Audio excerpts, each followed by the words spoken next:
Welcome everyone. Welcome everyone. Welcome everyone to another Ref Brandon and the Todd family YouTube video.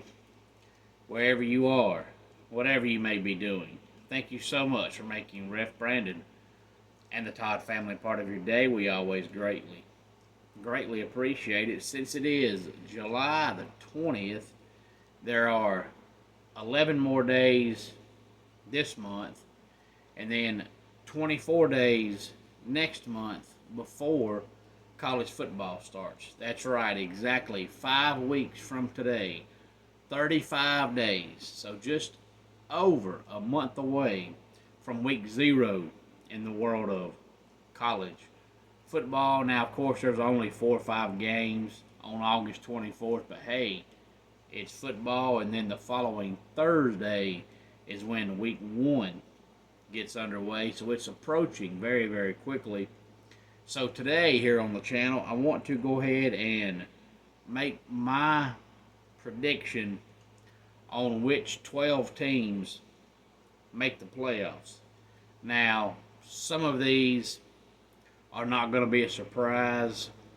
Some of them might be a surprise. As always, any thoughts on it, please feel free to let me know. We know that the Pac-12 is gone, so the winner of the ACC and the Big Ten and the Big 12 and the SEC are all four automatic qualifiers. And then there has to be at least one group of 5 team get in. So basically you'll have the four big time conferences: ACC, Big Ten, Big 12, SEC, and then probably more than likely it'll be the group of 5 team that wins their respective conference that gets in. So basically 5 automatic qualifiers and then 7 at-large teams. And as I said, a few of them won't surprise you. Some might. But the first few came pretty easy for me. I think basically Georgia, Texas, Alabama, and Ohio State are mortal locks. Those are 4 blue bloods in the world of college football.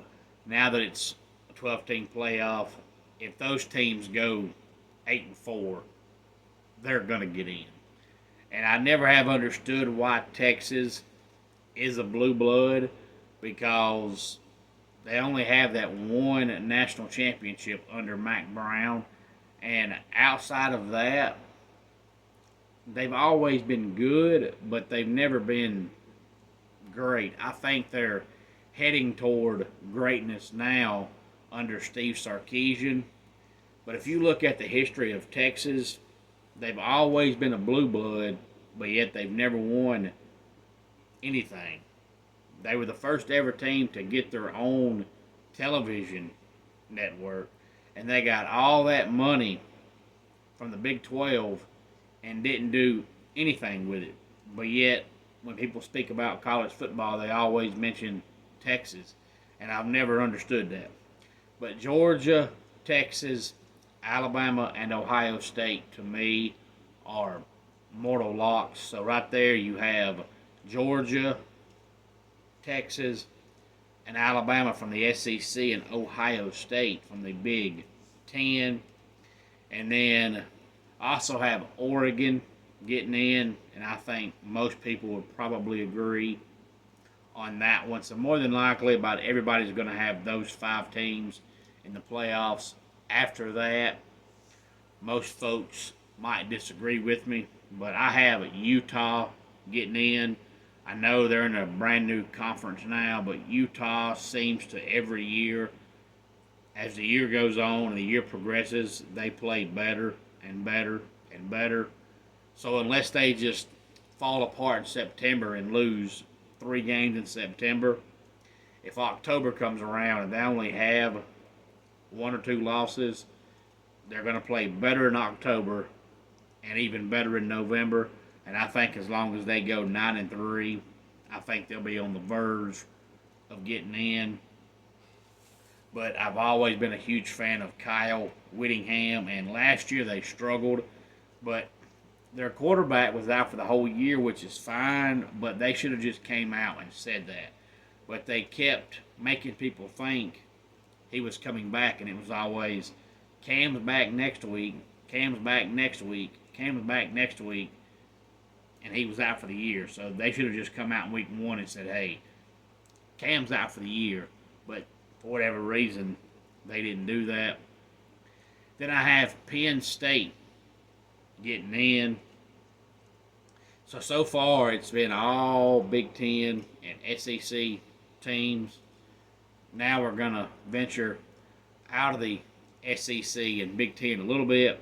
I think Clemson gets in because I've mentioned this a few times here on the channel talking about college football. Somebody has to win the ACC, and because of the fact that I trust Dabo Swinney, because he's never given me a reason not to, and because Clemson's been a top 10 team for the most part the last 10 plus years, and they had a down year last year, and I expect their offense to improve this year, and I expect their defense to be top 10 again. And I went over Clemson's schedule, and I had them going 10-2, but because of the struggles of their offense, they might go 9-3, but I still think that's good enough to at least play in the ACC championship game, which I think they'll win. And because of their history under Dabo Swinney the last decade, if Clemson goes 10-3 and they win the ACC, they're making the playoffs.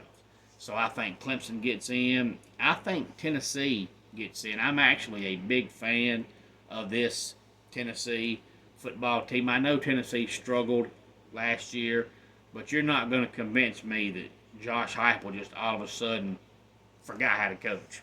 I think it was because they had Joe Milton, and even though Joe Milton is not any good, you can't blame Heupel for playing him, because who wants to start the season with a freshman quarterback that has no experience, that nobody knows nothing about?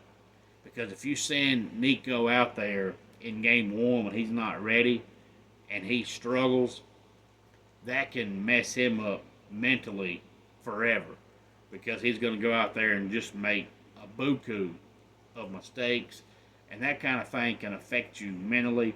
So you can't blame Heupel for not starting the season with Nico, but Joe Milton sucks.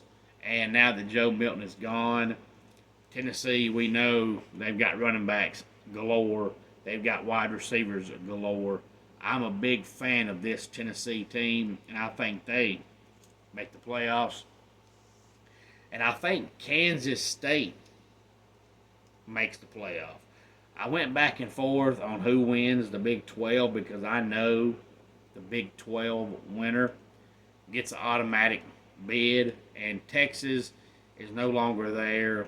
Oklahoma is no longer there. And I know Kansas continues to show improvement every year under Lance Leipold, but I still don't think Kansas is good enough to win the overall conference. And Oklahoma State every year either starts out really bad and then plays really good the second half of the season when the season is destroyed, or they come out and they start out really good and they'll start out 6-1 or 6-2 or 7-1, and then they'll just fall apart. And every year Oklahoma State has that one loss on their schedule where you scratch your head and say, how did they lose that game? So because of the fact Oklahoma State just cannot put a full season together, and they always have that one head-scratching loss, they're eliminated. And I think Iowa State has reached their peak on what they're going to do with this coaching staff. So I picked Kansas State to win the Big 12. That puts them in. So now we've got 2 teams left. And the final 2 teams probably, more than likely, not many people are going to agree with. One of them is the Miami Hurricanes. And I mentioned Miami and talked about their schedule a few weeks back here on the channel. And I think Miami, top to bottom, has the best roster in the ACC. They might not have the best player at any one position, but just overall, top to bottom, each unit on both sides of the ball, I think Miami has the best roster. Now, I know their coach is an absolute complete buffoon, but eventually your roster, talent wise, gets so good that people overlook the coach because you win despite the coach, not because of the coach. And I think Miami gets there this year. I think the ACC championship game is going to be Miami and Clemson. And I think because Miami has that tradition in college football, and people have been wanting them to get back to being Miami for years, I think even though Clemson beats them in the conference championship game, unless Clemson just routs them and beats them like 45-10, or unless Miami goes in there and their record is 8-4, but hey, somebody has to advance, I think they get in. If they play Clemson for the conference championship game and Miami is 10-2, 9-3, I think if they play Clemson tightly, I think they get in. And the last team is my at-large team. And this one honestly took a while because years past, if we'd have had this 12-team playoff 20 years ago, 15 years ago when Boise State was so good, I mean, they were a top 5 team for basically the better part of a decade. If we'd have had a 12-team playoff back then, I would say Boise State every year. And there was probably a couple years there that I would have picked Boise State to win the national championship. They were that good. But they've struggled the last few years, and I know they're going through a coaching change now. They fired their previous coach late last season. But I just don't see them going from being an average team to being a top 10 team the very next year. So I eliminated them. And then I thought about Liberty. Liberty is really, really, really good. And I know they lost Hugh Freeze, but the coach they have now is just as good, if not better than Hugh Freeze. So I thought about Liberty, but in the long run, I cut them out. Then a couple years ago, we had Coastal Carolina, who was really, really good. Well, those days are gone, so I cut them out. And Appalachian State used to be a top 10 team for a long time. They're still good, but they're not what they were a decade ago. So after cutting out all those teams, I picked Memphis. I think Memphis wins their division, and Memphis wins their conference, and Memphis will be the highest ranked Group of 5 team. So Memphis gets the last playoff spot. So my 12 playoff teams are Georgia, Texas, Alabama, Ohio State, Utah, Oregon, Penn State, Clemson, Tennessee, Miami, Kansas State, and Memphis. And like I said, I think pretty much everybody's going to have Georgia, Texas, Alabama, Ohio State, Oregon. About everybody's going to agree on those 5. It's the other 7 that people are going to go back and forth with. And that's my 12-team playoff. So any thoughts on it, please feel free to let me know. But just about every magazine, every article, every website, every radio station, every pundit, every TV station, everybody has Georgia 1, Ohio State 2, or Ohio State 1, Georgia 2. So everybody's going to have those 2 teams in the playoffs. But most people are also going to have Texas, Alabama, and Oregon. Let's go ahead and get our dad joke of the day in here. There are 3 types of rings in a marriage. engagement ring, a wedding ring, and the suffer ring. And that does it for today's Ref Brandon and the Todd family YouTube video. Until next time, it's Ref Brandon saying, just like in pro wrestling, life can be over by the count of 3. Tell your friends and family how much you love them. Bye.